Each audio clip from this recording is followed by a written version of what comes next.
నమస్తే.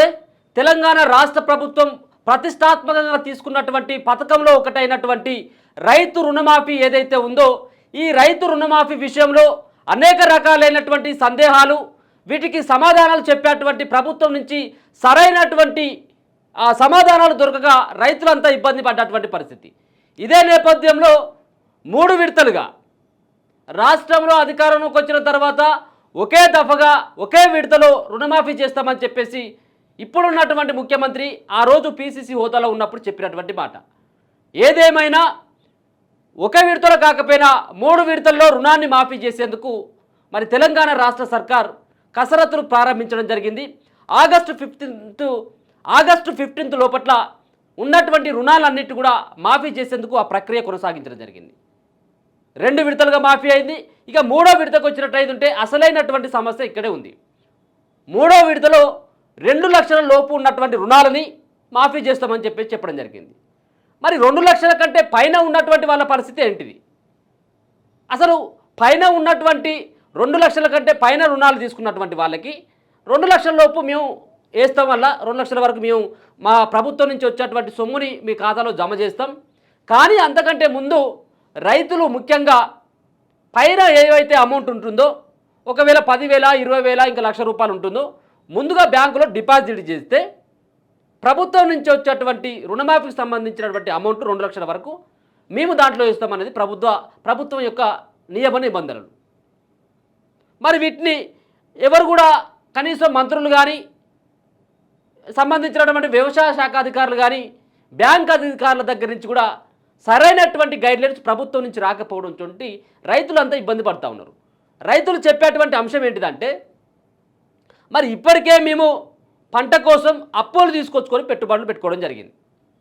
అందుకోసం అని చెప్పేసి బ్యాంకులో రుణం తీసుకొచ్చుకోవడం జరిగింది. ఇప్పుడు మిత్తి పైసలు అంటే పైన ఉన్నటువంటి 2 లక్షలకు పైన ఉన్నటువంటి డబ్బులు ఏవైతే ఉంటాయో ఆ డబ్బులని మేము మళ్ళీ అప్పు తీసుకొచ్చుకొని కట్టాల్సినటువంటి పరిస్థితి ఉంటుంది. అంతకంటే ముందు మా అకౌంట్లో పైసలు వస్తాయా రావా, అసలు ప్రభుత్వం నుంచి రిలీజ్ చేసినటువంటి లిస్టులో మా పేరు ఉందా లేదా, దీనిపైన బ్యాంక్ అధికారుల దగ్గర స్పష్టత లేదు. ఇది కనుక మా బ్యాంక్ అధికారుల దగ్గర కనుక మీరు ఈ సంబంధించినటువంటి పైన అమౌంట్ కట్టినట్టయితే ప్రభుత్వం దగ్గర నుంచి వచ్చేటువంటి 2 లక్షలు పూర్తిగా మాఫీ చేస్తాం, వారం లోపట్లో కొత్త రుణాలు ఇస్తామని చెప్పేసి ఏమైనా బ్యాంకులు చెప్పినట్టయితే వాళ్ళు మళ్ళీ అప్ప తెచ్చుకుంటున్నారు. దీనిపైన సరైనటువంటి గైడ్లైన్స్ లేక ఇబ్బంది పడ్డటువంటి రైతులకి కాసేపటి క్రితమే మంత్రి తుమ్మల నాగేశ్వరరావు ఒక ప్రకటన విడుదల చేయడం జరిగింది. ఇది రైతులకి ఒక శుభవార్తగానే చెప్పుకోవచ్చు. ప్రభుత్వం దగ్గర ఉన్నటువంటి ఏవైతే ఇప్పటి వరకు తీసుకున్నట్టయితే ఉంటే కేవలం మరి 22 లక్షల మంది 22 లక్షల మందికి 17 నుంచి 18,000 కోట్లు మాత్రమే మాఫీ చేసిందనేది తెలుస్తూ ఉంది. అసలు మొదలు చెప్పింది ఏంటిది, 31,000 కోట్ల రూపాయల అవసరం ఉంటుంది, సుమారుగా 42 లక్షల ఖాతాలు ఉన్నాయని చెప్పేసి గతంలో చెప్పడం జరిగింది. దానికి దీనికి మనం కంపేర్ చేసుకున్నట్టయితే సగానికి సగం ఇంకా మిగిలిపోయినటువంటి రైతులే ఉన్నారు. మరి వాళ్ళ పరిస్థితి ఏంటిది అంటే వాళ్ళకి ఎందుకు ఆపాల్సి వచ్చింది అన్నటువంటి దానిపైన ఆరా తీసినప్పుడు రేషన్ కార్డు ప్రామాణికంగా తీసుకొని రుణాల మాఫీ చేసినట్టుగా స్పష్టంగా అర్థమవుతా ఉంది. ఇప్పుడు కాసేపటి క్రితమే ఏమని చెప్పడం జరిగిందంటే, ఇక్కడ ఉన్నటువంటి ఏదైతే మంత్రి సంబంధిత శాఖ మంత్రి చెప్పినటువంటి అంశం కనుక మనం చూసుకున్నట్టయితే తెల్ల రేషన్ కార్డు అవసరమే లేదన్నటువంటి ఒక విషయాన్ని చెప్పడం జరిగింది. 2 లక్షల పైన ఉన్న వాళ్లకు అప్పుడే రుణమాఫీ అని చెప్పేసి మంత్రి అంటా ఉన్నారు. ఎప్పుడు రుణమాఫీ అంటే కొంత సమయం ఇస్తారట వాళ్ళు మీకు పైన, ఎందుకంటే అమౌంట్ కొంతమందికి 2,10,000 ఉండొచ్చు, 10,000 కట్టాల్సి వస్తుంది, కొంతమంది 4 లక్షలు తీసుకోవచ్చు, ఇంకా 2 లక్షలు ఇమ్మీడియట్గా తీసుకొచ్చి కట్టాల్సినటువంటి అవసరం ఉంటుంది. కాబట్టి వాళ్ళకు ఒక 3 నెలల గడువు ఇచ్చి ఆ 3 నెలల లోపల ఎప్పుడైనా కానీ మీ సొమ్ముని అంటే 2 లక్షల పైన ఉన్నటువంటి ఏదైతే అమౌంట్ ఉంటుందో అది మీరు బ్యాంకులో జమ చేస్తే మీ రుణాన్ని మాఫీ చేస్తామన్నటువంటి అంశాన్ని చెప్తా ఉన్నాడు. 3 నెలల సమయం తీసుకుని దీన్ని ఒకసారి చూసుకున్నట్టయితే 2 లక్షల పైన ఉన్న వాళ్లకు అప్పుడే రుణమాఫీ. రాష్ట్రంలో 41,78,892 అంటే దరిదాపుగా 42 లక్షలు. అంటే ఇప్పుడు మనం చెప్పుకున్నటువంటి అంశం కూడా అదే కదా, 42 లక్షల మంది రైతుల రుణాలు తీసుకున్నట్లు బ్యాంకులు నివేదికలు ఇచ్చాయని మంత్రి తుమ్మల తెలిపారు. అధికారులు రుణమాఫీ కాని కుటుంబాలకు వెళ్ళి నిర్ధారించి జాబితా రూపొందిస్తారని వెల్లడించారు. అనంతరం వారికి మాఫీ చేస్తామని చెప్పేసి అన్నారు. ఏమని చెప్పడం జరుగుతూ ఉంది, మాఫీ కానటువంటి రైతులారా మీరు ఆశ్చర్యపడొద్దు, ఈ మాటను కూడా మంత్రి స్టేట్మెంట్ ఇస్తూ ఉన్నాడు కాబట్టి మీరు ఒకసారి నమ్మేటువంటి ప్రయత్నం చేయరు. ఏమని చెప్తా ఉన్నాడు, వీళ్ళు అధికారులు రుణమాఫీ కానటువంటి వాళ్ళు ఎవరైతే ఉంటారో వాళ్ళ ఇండ్లకు వస్తారట. ఎవరు వస్తారు అంటే ఇక్కడ సంబంధించినటువంటి అధికారులు, ఈ బ్యాంకులు ఇచ్చినటువంటి నివేదికలు ఏదైతే ఉన్నాయో బ్యాంకులలో మీరు తీసుకున్నటువంటి రుణం ఎవరి పేరు మీద అయితే తీసుకున్నారో వాళ్ళు మాఫీ కానటువంటి వాళ్ళ రుణాలని వాళ్ళ యొక్క లిస్టులు తీసుకొని వాళ్ళకి ఎందుకు కాలేదు, ఎందుకు మరి వాళ్ళకు ఇబ్బంది ఏముంటుంది, ఏంటి చిన్న చిన్న తప్పులు అని చెప్పేసి వాటిని అన్నిటి కూడా తెలుసుకునేందుకు మీ ఇళ్ళకే అక్కడ ఉన్నటువంటి వ్యవసాయ శాఖ అధికారులు ప్రభుత్వం నియమించినటువంటి వాళ్ళు వస్తారట. అక్కడికి వచ్చి వీళ్ళకి ఎందుకు రాలేదన్నటువంటి దానిపైన ఆరా తీసి మీ సంబంధించినటువంటి స్టేట్మెంట్ని తీసుకెళ్ళి ప్రభుత్వం దృష్టికి తీసుకెళ్తారు. ముఖ్యంగా ఈయన చెప్పినటువంటి అంశంలో ప్రభుత్వం ఒక పక్కన 18 లక్షలని ఇంతకుముందు చెప్పడం జరిగింది. బీఆర్ఎస్ పార్టీ వాళ్ళు కానీ బీజేపీ పార్టీ వాళ్ళు కానీ 42 లక్షల మందికి మీరు వేయాల్సిందే అని చెప్పేసి వాళ్ళు ఒక మాట చెప్తా ఉన్నారు. రెండోది ఇలా మంత్రి ప్రభుత్వంలో ఉన్నటువంటి మంత్రి సైతం కూడా ఆయన ఈ అంకెని చెప్పడం జరిగింది, సుమారుగా 42 లక్షల మంది ఉన్నారు అని. అంటే ఇంకా మిగతా ఉన్నటువంటి రైతులకు కూడా మాఫీ చేస్తామని చెప్పేసి చెప్తా ఉన్నాడు. కానీ దానికి బ్యాంక్ అధికారులు ఇచ్చినటువంటి నివేదిక ఆధారం చేసుకొని మీకు ఎందుకు రుణమాఫీ కాలేదో మీ ఇంటికి వచ్చినటువంటి అధికారులు స్టేట్మెంట్ తీసుకుంటారు అనేది ఆయన చెప్తా ఉన్నటువంటి అంశం. అధికారులు రుణమాఫీ కాని కుటుంబాల ఇండ్లకు వెళ్ళి నిర్ధారించి జాబితా రూపొందిస్తారని వెల్లడించారు. అనంతరం వారికి మాఫీ చేస్తామన్నారు. 2 లక్షల కంటే ఎక్కువగా ఉన్నవాళ్ళు పై మొత్తాన్ని చెల్లిస్తే 2 లక్షలు మాఫీ అవుతుందన్నారు. తెల్ల రేషన్ కార్డు లేకున్నా మాఫీ చేస్తామని చెప్పి స్పష్టం చేశారు. ఎస్, ఇక్కడనే తెల్ల రేషన్ ఇప్పుడు ఒకసారి కనుక మనం కనుక ఫోన్ని తీసుకునేది ఉంటే ఇప్పుడు 100 ఫోన్లు వస్తాయి. ఆ 100 ఫోన్లో 99 మంది చెప్పేటువంటి అంశం ఏంటిదంటే మీకు ఎందుకు కాలేదు రుణమాఫీ అని చెప్పేసి మనం అడిగితే వాళ్ళను మీకు లేకపోయినట్టయితే ఉంటే మీ నాన్నగారికి దాంట్లో ఏమన్నా మాఫీ అయిందా, మీకు ఎందుకు కాలేదని అడిగితే సార్ మరి ఒకటే రేషన్ కార్డులో మా పేరుంది కాబట్టి మా నాన్నకైంది నాకు కాలేదు అన్నటువంటి విషయం ఆయన చెప్తా ఉన్నాడు. అట్లా చాలామంది ఉన్నారు. కొంతమందికి అసలే రేషన్ కార్డే లేదు, ఉన్నది కూడా తండ్రి దాంట్లో ఉన్నది కూడా అది కూడా పోయినటువంటి పరిస్థితి. అంటే తెల్ల రేషన్ కార్డు లేకపోవడం వల్ల సుమారుగా ఒక 10 నుంచి 15 లక్షల మంది అనర్హులుగా తేలిపోయారు. ఇప్పుడు ఆయన చెప్పేటువంటి అంశం ఏమున్నది, మొత్తానికైతే ఈ రుణమాఫీ సంబంధించినటువంటి అంశంలో తెల్ల రేషన్ కార్డు ప్రామాణికం కాదు, తెల్ల రేషన్ కార్డు లేకపోయినా పర్వాలేదు అన్నటువంటి ఒక మాట. రెండోది అధికారులు మీ ఇంటికి వస్తారు, వాళ్ళ సంబంధించినటువంటి వివరాలు తీసుకుంటారు అన్నటువంటి విషయం స్పష్టంగా మనకు అర్థమవుతా ఉంది. మీరు రేషన్ కార్డు లేకపోయినా ఇప్పుడు ఈ విషయాన్ని మన మంత్రిని లేకపోతే ముఖ్యమంత్రిని కూడా రేపు అడగడానికి వీలుంటుంది. మరి నువ్వే చెప్పినావు, గతంలో కూడా చెప్పిన ఇట్లా ముచ్చట్లు, కానీ రేషన్ కార్డుతో అవసరం లేదు, ప్రామాణికం కాదు, అసలు తెల్ల రేషన్ కార్డు అసలు లేకపోయినా పర్వాలేదని గతంలో ఇంత పెద్ద పెద్ద ముచ్చట్లు చెప్పిళ్ళు కాదనట్లేము. మరి ఇప్పుడు కూడా మాట తప్పుతారా? తెల్ల రేషన్ కార్డు లేకపోయినా పర్వాలేదని చెప్పేసి అన్నారు కదా. తెల్ల రేషన్ కార్డు లేనటువంటి రైతులకు కూడా రుణమాఫీ చేయాల్సినటువంటి ఆస్కారం ఉంటుంది. 10 సంవత్సరాలుగా ఒక్క తెల్ల రేషన్ కార్డు ఇవ్వనటువంటి గత సర్కారు నిర్లక్ష్యంతో రైతులంతా కూడా చాలామంది మరి ఇప్పుడు డిఫాల్టర్గా తెలిపారు.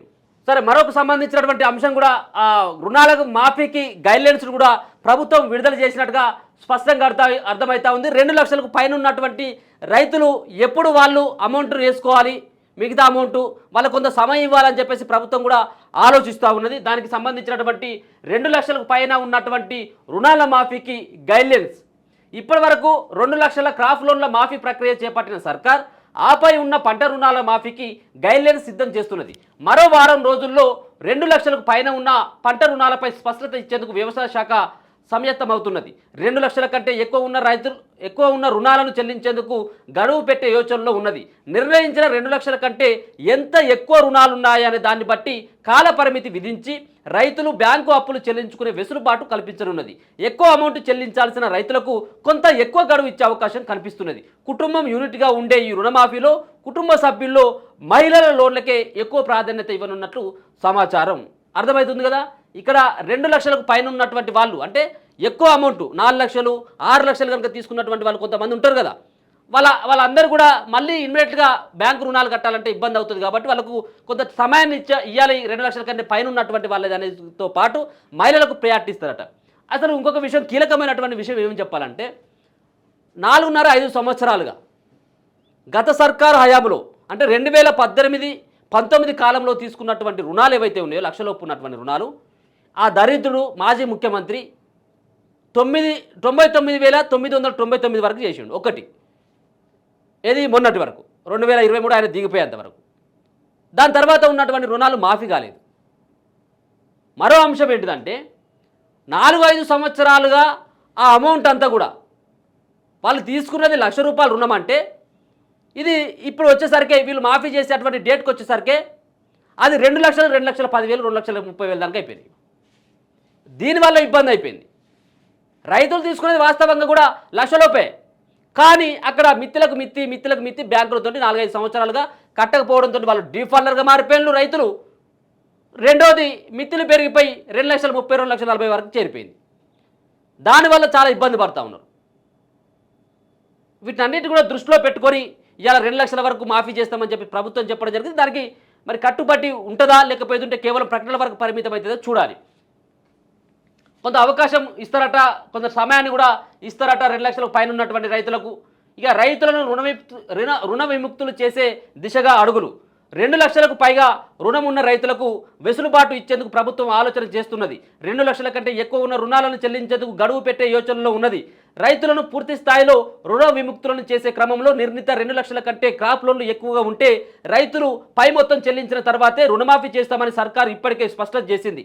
గత బీఆర్ఎస్ ప్రభుత్వం రెండోసారి అధికారంలోకి వచ్చిన 5 ఏళ్లలో చేయాల్సిన పంట రుణమాఫీలో దాదాపు సగం చేయకుండా ఎగ్గొట్టింది. ఈ ఎగ్గొట్టిన 9,000 కోట్లకు పైగా ఉన్న పంట రుణాలను రైతులు రీన్యువల్ చేసుకోకపోవడంతో ఇప్పుడు అవి 60% పైగా ఉన్నాయి. 2 లక్షలకు పైన ఉన్న పంట రుణాల జాబితాలో చేరిపోయాయి. ఈ నేపథ్యంలో 2 లక్షలకు పైన లోన్ ఉన్న ప్రతి పంట రుణమాఫీ చేసేందుకు సర్కార్ ప్రత్యేక కార్యాచరణ ఇప్పుడు మనం చెప్పినటువంటి అంశమే. ఏది 60% కంటే లక్ష పెట్టుకునేది ఉంటే 60% అనేది ఉంటే ఇంకొక 1,10,000 వరకు పెరిగిపోయినాయి. కాబట్టి 2 లక్షలకు పైన ఆ లోన్లు చేరిపోయినాయి రైతులే. వీటన్నిటి కూడా మరి కొంత సమయం ఇవ్వాలని చెప్పేసి రైతుల నుంచి కూడా వస్తూ ఉన్నాయి. ఎందుకంటే ఒకటేసారి డబ్బులు రావాలంటే ఒకటేసారి కట్టాలంటే ఇబ్బంది అవుతుంది. కాబట్టి మాకు సమయం కావాలని చెప్పేసి అంటా ఉన్నారు. రెండోది మీకు సంబంధించినటువంటిది, దీనికి సంబంధించినటువంటి గైడ్లైన్స్లో భాగంగా ప్రభుత్వం నుంచి వచ్చేటువంటి గైడ్లైన్స్ రుణమాఫీకి సంబంధించినటువంటి దాంట్లో రేషన్ కార్డు ప్రామాణికం కాదని మరొకసారి స్పష్టంగా చెప్పిన సంబంధిత శాఖ మంత్రి. మీరు ఒకవేళ కనుక వ్యవసాయ శాఖ అధికారులు మీ దగ్గరికి వచ్చినప్పుడు రేషన్ కార్డు ఉంటేనేమో ఇవ్వండి, లేకపోయినట్టు రేషన్ కార్డు లేదు. ఒకవేళ కనుక రేషన్ కార్డు కోసం దరఖాస్తు చేసుకున్నటువంటి ఫామ్ ఏమైనా ఉన్నట్టయితే ఆ ఫామ్ అటాచ్ ఒకటి. రెండోది రుణం తీసుకున్నటువంటి వారి యొక్క ఆధార్ కార్డు, బ్యాంకు పాస్బుక్, ఈ 2. అంతేకాకుండా పంట సంబంధించినటువంటి రుణాన్ని ఏదైతే పట్టా పాస్బుక్ మీద తీసుకుంటామో ఆ పట్టా పాస్బుక్ జిరాక్స్ ఒకటేమో, పట్టా passbook xerox, bank account xerox, Aadhaar xerox, ration card ఒకవేళ కనుక ఉన్నట్టయితే ఇవ్వండి, లేనట్టయితే అప్లికేషన్ పెట్టుకున్నటువంటి దాన్ని ఇస్తే మీకు సంబంధించినటువంటి రుణమాఫీ కోసం మరి ఆ రైతులు మీ దగ్గర నుంచి ఆ వివరాలను సేకరించి ప్రభుత్వం దృష్టికి తీసుకువస్తే ఆ రుణాలను కూడా మేము మాఫీ చేస్తామని చెప్పేసి మరి చెప్తా ఉన్నటువంటి అంశాన్ని కనుక మనం చూసుకోవచ్చు. చూద్దాం మరి ఈ సంబంధించినటువంటి దాంట్లో ఎవరైతే చెప్పినటువంటి అంశం ఇప్పుడు ఇంతకుముందు మంత్రి చెప్పినటువంటి అంశాన్ని కనుక మనం పరిగణలోకి తీసుకున్నట్టయితే ఖచ్చితంగా ఈసారి మరి 42 లక్షల మంది రైతులు రుణాలను విముక్తులు చేయాలి, వాళ్ళు రుణాలు తీసుకొని ఉన్నారని చెప్పేసి ఆయన కూడా చెప్తా ఉన్నాడు. 18 లక్షల మంది ఇప్పటివరకు రుణాలు మాఫీ చేయడం జరిగింది. మిగతా వాళ్ళే కూడా మాఫీ చేస్తాం, రేషన్ కార్డు వద్దు అంటే ప్రభుత్వం మీద ఇప్పటికే చాలా రకాలైనటువంటి విమర్శలు వస్తూ ఉన్నాయి. రుణమాఫీ విషయంలో రైతుల దగ్గర నుంచి కూడా కొంత వ్యతిరేకత వస్తున్నటువంటి తరుణం. అంతేకాకుండా ప్రతిపక్షాల నుంచి కూడా కొంత వాళ్ళ దగ్గర నుంచి వ్యతిరేకత వస్తున్నటువంటి సందర్భంలో ప్రభుత్వం కొంత వెనక్కి తగ్గి మిగిలిన ఉన్నటువంటి రుణాలను కూడా మాఫీ చేసేందుకు కసరత్తులు ముమ్మరం చేయడం జరిగింది. దానిలో భాగంగానే మంత్రి తుమ్మల నాగేశ్వరరావు ఇట్లాంటి గైడ్లైన్స్ విడుదల చేయడంతో పాటు వాళ్ళను కూడా విముక్తులు చేయాలి, రుణ విముక్తులు అన్నటువంటి ఒక భరోసా కల్పించేటువంటి ప్రయత్నం చేసి ఈరోజు ప్రెస్ మీట్లో ఈ విషయాన్ని బహిర్గతం చేసినటువంటి పరిస్థితి. మీరు రైతులు కూడా ఎక్కడ ఆధారపడద్దు, మీ ఇంటికే వస్తారని చెప్పేసి అంటా ఉన్నారు. మీరు బ్యాంకుల చుట్టూ అక్కడ వ్యవసాయ అధికారుల చుట్టూ తిరగాల్సిన ఆస్కారం లేదు. వాళ్ళే బ్యాంకుల నుంచి స్టేట్మెంట్ తీసుకొని బ్యాంకులు ఏ విలేజ్లో ఎంతమంది రుణాలు తీసుకోవడం జరిగింది, రుణాలు మాఫీ అయినటువంటి వాళ్ళెవరు, మాఫీ కానటువంటి వాళ్ళెవరో వాళ్ళ ఇంటి దగ్గరికి వచ్చి ఎంక్వైరీ చేసుకొని ఆ సంబంధించినటువంటి ఆ వ్యవహారాన్ని ఆ సంబంధించినటువంటి మీ యొక్క రిపోర్ట్ని ప్రభుత్వం దృష్టికి తీసుకొచ్చేందుకు వాళ్ళు కసరత్తులు అయితే ముమ్మరం చేస్తున్నట్టుగా స్పష్టంగా అర్థమవుతా ఉంది. ఇది చూద్దాం మరి ఈ ఒక్కసారి ఈ దీంట్లో కూడా మరి మళ్ళీ ఏమైనా కొర్రీలు పెడతారా, రేషన్ కార్డే ప్రామాణికం అంటారా లేదని చూడాలి. ఇది తప్పించుకునేటువంటి ప్రయత్నమా లేకపోతే సాల్వ్ చేసేటువంటి ప్రయత్నం అనేది కూడా మనం అతి కొద్ది రోజుల్లో ఒక వారం లోపల దీనిపైన సంపూర్ణమైనటువంటి గైడ్లైన్స్ని ప్రభుత్వం నుంచి వచ్చేటువంటి అవకాశం అయితే కనపడతా ఉంది. చూస్తూనే ఉండండి మన తొలి వెలుగు.